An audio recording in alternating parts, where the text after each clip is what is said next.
Good morning student.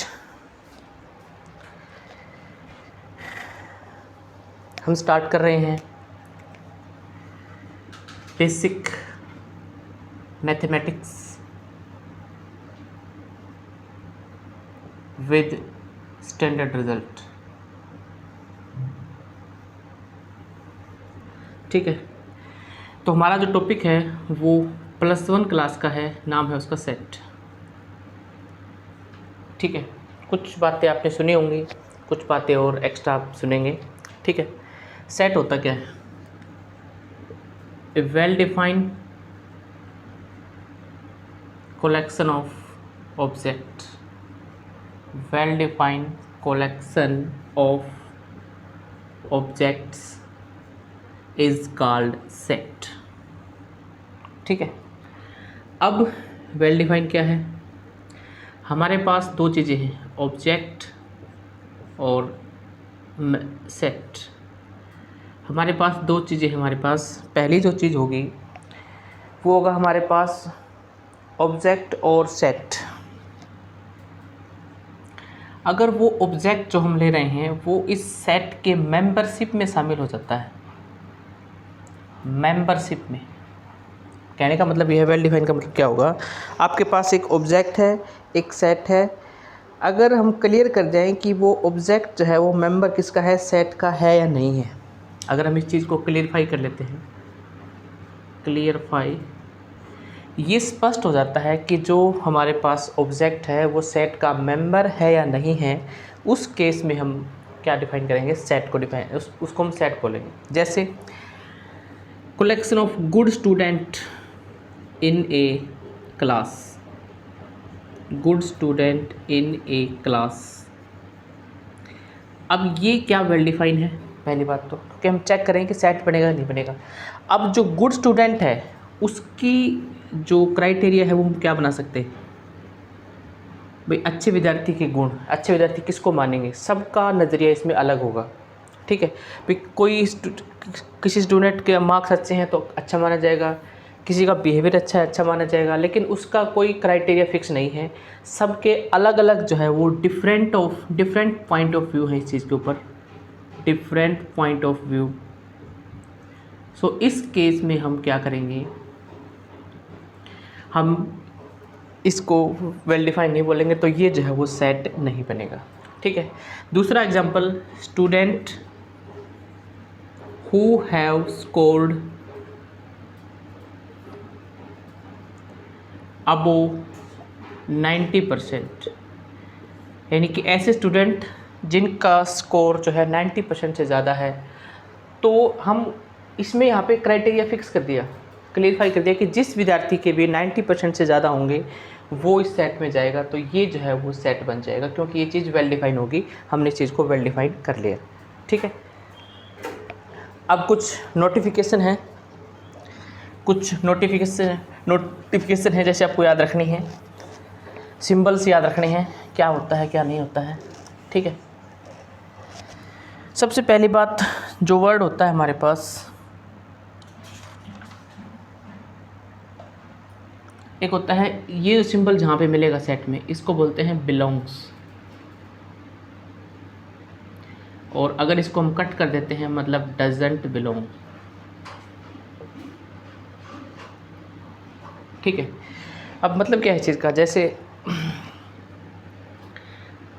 Belong का मतलब संबंध, जैसे मैंने लिखा ए बिलोंग टू ए, मतलब ए का संबंध इस ए सेट के साथ है, वो जो एलिमेंट है वो इस ए का है। ठीक है, ठीक है। उसके बाद हमारे पास एक वर्ड होता है जिसको हम लिखते हैं, इसको बोलते हैं देयर एग्जिस्ट, देयर एग्जिस्ट, मतलब वहाँ पे कोई चीज़ एग्जिस्ट कर रही हो, कोई चीज़ हमारे द्वारा लिखी गई हो। ठीक है, फॉर ऑल वैल्यूज़ इम्प्लाइज बोलते हैं इसको, फॉर ऑल वैल्यूज़। ठीक है, जेड सेट होता है वो हमारे पास इंटीजर का सेट होता है, एन सेट होता है वो नेचुरल नंबर का सेट होता है, डब्लू जो है वो होल नंबर का सेट होता है। ठीक है, या इसको आई भी बोल सकते हैं, इंटीजर, अलग अलग बुक के हिसाब से। ठीक है, क्यू जो है वो हमारे पास रैशनल नंबर या फिर रैशनल नंबर का सेट हो सकता है, ठीक है। रियल नंबर का सेट आर होता है, ठीक है, उसको बोलते हैं। ये कुछ नोटिफिकेशन हैं आपको याद रखनी पड़ेंगी, ठीक है। इन्हीं के द्वारा हम आगे बढ़ेंगे। पहले तो आगे देखते हैं। एग्जाम्पल है आपके पास, which of the following are set. 4 बातें दे रखी हैं आपके पास, आपको ये चेक करना है कि कौन सा कलेक्शन वेल डिफाइंड है। वेल डिफाइंड होगा वही सेट होगा। पहली बात करते हैं, collection of honest person in India. क्या ये वेल डिफाइंड है? ऑनेस्ट पर्सन, ईमानदार व्यक्ति उनका कलेक्शन, ठीक है। तो ये चीज़ वेल डिफाइंड नहीं है, तो ये set it is not well defined. भाई हम ईमानदार व्यक्ति कह रहे हैं, किस चीज़ में ईमानदार? पैसों के मामले में, बिहेवियर के मामलों में, तो मतलब इस चीज़ को हम वेल डिफाइंड नहीं कह सकते, ठीक है। इसका कोई क्राइटेरिया नहीं है मैथमेटिकली बात कर रहे हैं हम, तो ये जो है वेल डिफाइंड नहीं है, पहली बात। दूसरा, collection of all prime number between 14 and 50। 14 से लेके 50 तक प्राइम नंबर का कलेक्शन। 14 के बाद जो प्राइम नंबर आएगा वो 17 आएगा, फिर 19, फिर 23, फिर 29, 31, फिर 37, 41, 43 और फिर लास्ट में 47। ये जो है वो कलेक्शन हो चुका है प्राइम नंबर का। ये चीज़ वेल डिफाइंड है, दिस इज़ वेल डिफाइंड, तो मतलब ये सेट बन जाएगा, ठीक है। Collection of all factor of 24 which are less than 20। 20 से छोटे 24 के फैक्टर। 24 के फैक्टर क्या बन सकते हैं? देखो, जो उसको भाग करते हो, 1, 2, 3, 4, 6, 8, 12 और 24, ठीक है। लेकिन हमें 20 से छोटे लेने हैं, तो कौन से फैक्टर आएंगे? 1, 2, 3, 4, 6, 8, 12। तो ये चीज़ है वो वेल डिफाइन हो जाएगी, वेल डिफाइंड। इसका मतलब ये भी सेट बन जाएगा। Collection of all river in India, जितनी भी रिवर्स हैं, गंगा, यमुना, सरस्वती जो भी हैं, उनका कलेक्शन, ये भी हमारे पास क्या हो जाएगा? Well defined. तो इन 4 एग्जाम्पल में से पहला जो एग्जाम्पल है वो वेल डिफाइंड नहीं था, बाकी सारे क्या है? Well defined. बाकी सारे हमारे पास, चारों में से फर्स्ट को छोड़ के बाकी जो 3 है वो हमारे पास क्या हो जाएंगे? Well defined. आगे देखते हैं सेट को रिप्रेजेंट करने की, रिप्रेजेंटेशन ऑफ सेट। सेट को रिप्रेजेंट करने की 2 फॉर्म होती हैं। पहली फॉर्म होती है टेबुलर फॉर्म बोलते हैं, ठीक है। टेबुलर फॉर्म या रोस्टर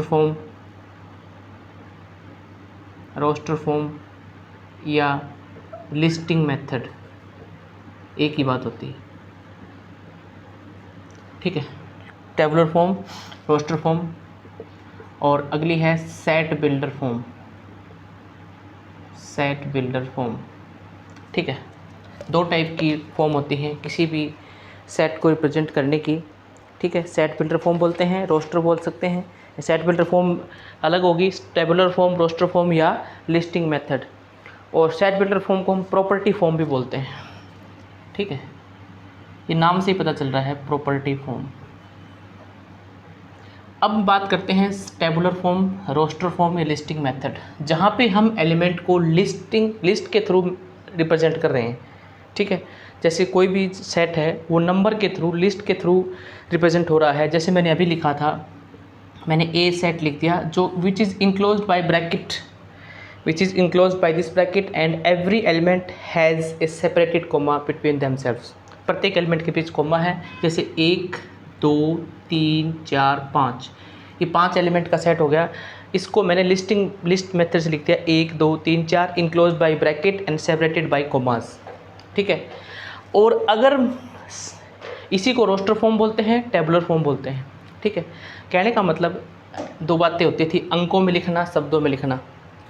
तो सेट को अंकों में लिखना क्या कहलाता है? Listing method. शब्दों में मतलब लैंग्वेज में लिखना क्या कहलाता है? Set builder form. यानी कि जहाँ पे इंस्टीड ऑफ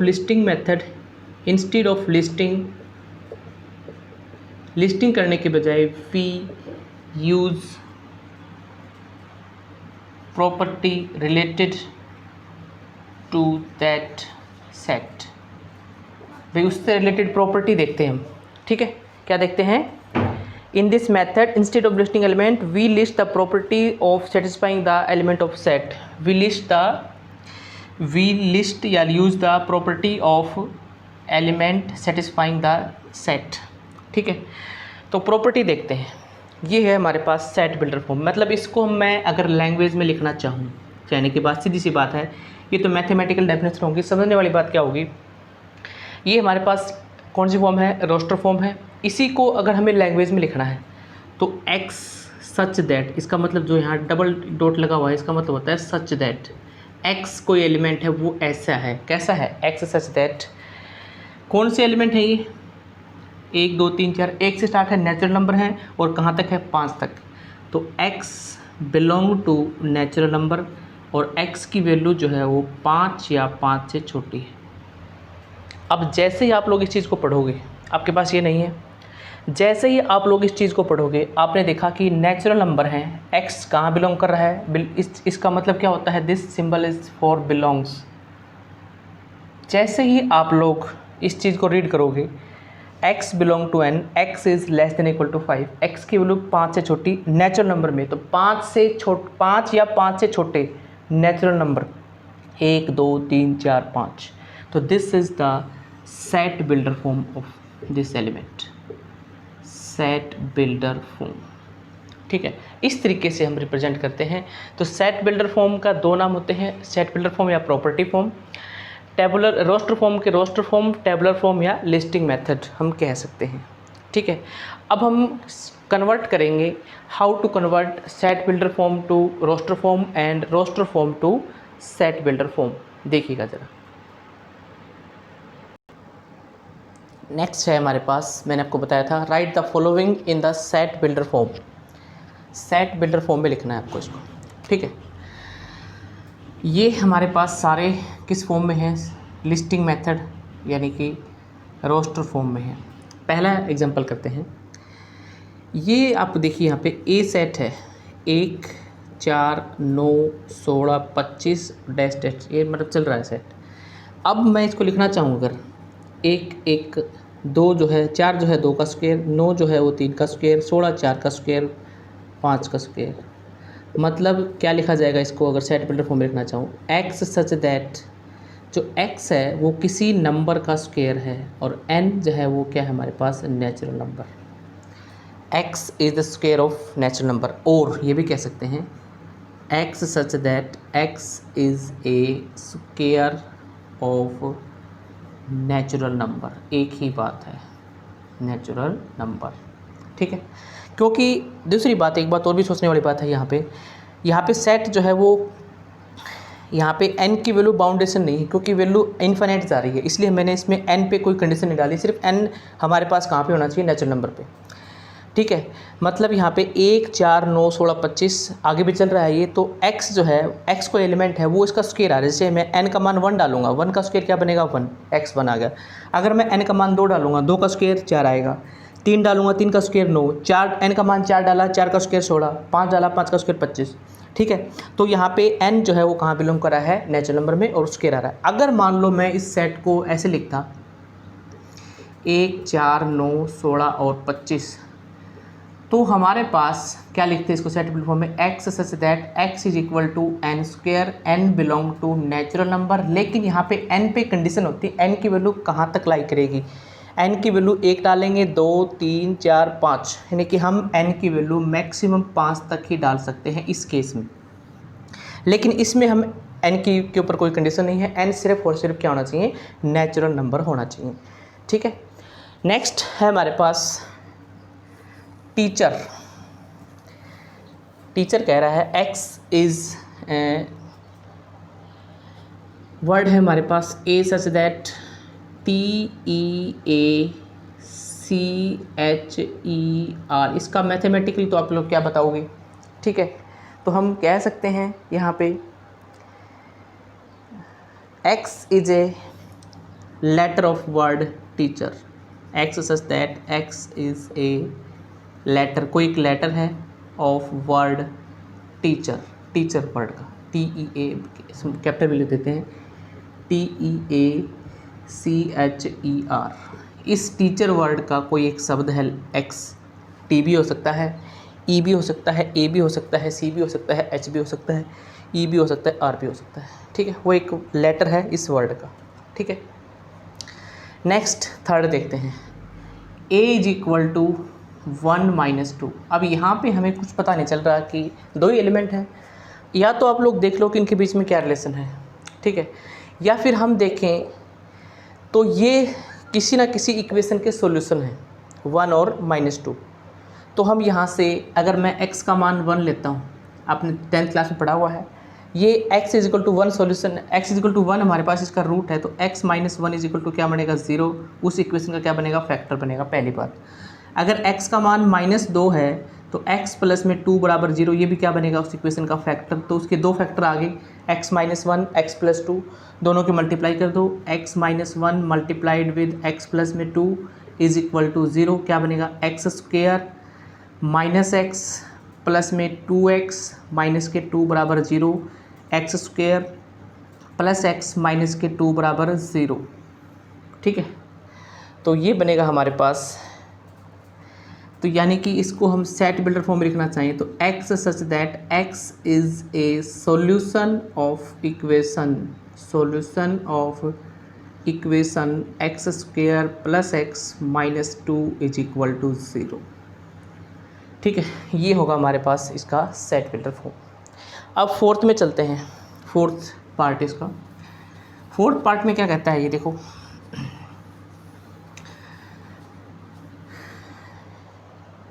एलिमेंट है हमारे पास 0 3 6 9 12 15। तो ए सेट में एलिमेंट है 0 3 6 9 12 15। तो ज़रा देखिएगा आप लोग एक्स एलिमेंट कैसा है, एक्स सच दैट यहाँ पे 3 की टेबल चल रही है, 3 एकम 3 की मल्टीप्लाई 0 के साथ 0, 3 की मल्टीप्लाई 1 के साथ 1, 3 दूनी 6, 3 3 9, 3 चौके 12, 3 5 15, 5 तक ही चल रहा है। मतलब x is equal to 3n है, n बिलोंग टू, अब n कहाँ पे बिलोंग कर रहा है, नेचुरल नंबर या होल नंबर। अगर यहाँ पे 0 नहीं होता तो कहाँ बिलोंग करता है ये नेचुरल नंबर, लेकिन 0 जो है वो किस में आता है होल नंबर में, तो n belong to whole number. और n पे कंडीशन वही बात है, अगर यहाँ पे सेट अगर लास्ट में चल रहा होता तो यहाँ पे कोई कंडीशन नहीं थी, खत्म हो चुका था। अब n की वैल्यू कितनी आ सकती हैं, कहाँ तक आ सकती हैं, 0 से लेके कहाँ तक लास्ट मैक्सिमम 3 5 15, 5 तक डाल सकते हैं। 5 डालेंगे यहाँ पे 5 या 15, कुछ बच्चे ऐसे करते हैं 0 से लेके 15 लिख देते हैं, 15 तो आंसर आया है। n की वैल्यू क्या डाल सकते हैं, पहले डालेंगे 0, फिर 1, फिर 2, फिर 3, फिर 4, फिर 5, 3 5 15, 6 डाल दी, 3 6 18, इस सेट से बाहर हो जाएगा। तो लास्ट वैल्यू कितनी है n की 5, तो n is less than equal to 5। ये हमारे पास इसकी क्या आ चुकी है सेट बिल्डर फॉर्म। जैसे ही हम इस सेट को देखेंगे, अगर ये नहीं है तो हम समझ जाएंगे होल नंबर से स्टार्ट है सेट, और 15 3 की टेबल है, 5 लास्ट है, ठीक है। तो 3 5 15, 0 से लेकर 15 तक आएगा। अब ये देखो भाई, ये क्या है लास्ट पार्ट, 6 10 14 18, 4 ही एलिमेंट है। अब देखो इन सब में एक चीज़ कॉमन है, जैसे मैंने एलिमेंट लिखे 6 10 14 18, तो यहाँ पे सब में जो है वो क्या कॉमन है 4, सब में अंतर जो है वो 4 का आ रहा है। तो ये ए पे बन रही है, ए का मान यहाँ पे 6, डी का मान यहाँ पे 4, तो इसकी जो लास्ट टर्म अगर निकालना चाहें ए एन क्या होती है, a plus n minus 1 into D, मतलब ए का मान 6, n माइनस 1, डी का मान 4, 6 प्लस में 4n माइनस का 4, मतलब क्या बनेगा ये 4n प्लस में 2, ये आ चुका है। तो हम इसको सेट बिल्डर फॉर्म में लिखेंगे x सच दैट x की वैल्यू क्या आ गई हमारे पास 4n प्लस में 2, ठीक है। n की वैल्यू, x की वैल्यू देखो, जैसे n का मान 1 डालोगे, 4 एकम 4 प्लस 2 6, 2 डालोगे 4 दूनी 8, 8 और 2 10, 3 डालोगे 4 3 12, 12 और 2 14, 4 डालोगे 4 चौके 16, 16 और 2 18। तो यानी कि यहाँ से n हमारे पास कहाँ बिलोंग कर रहा है नेचुरल नंबर में, और n की वैल्यू हम कहाँ तक डाल सकते हैं 4 तक ही डाल सकते हैं, less than equal to 4। This is our set builder form. तो ये थे आप लोगों के पास कुछ एग्जाम्पल। सबसे पहले आपने सेट की डेफिनेशन की, उसके बाद उसको रिप्रेजेंट करने की 2 फॉर्म्स की हैं, ठीक। नेक्स्ट है हमारे पास type of the set. Type of set, empty set, null set या वॉइड सेट, एक ही बात है, ठीक है। मतलब हमारे पास एम्प्टी सेट, नल सेट या वॉइड सेट एक ही बात है। एक ऐसा सेट जिसके अंदर कोई भी एलिमेंट ना हो, a set which doesn't contain no element, जिसके अंदर कोई भी एलिमेंट ना हो, खाली हो बिल्कुल, ठीक है, उसको हम क्या बोलते हैं, नल सेट बोलते हैं।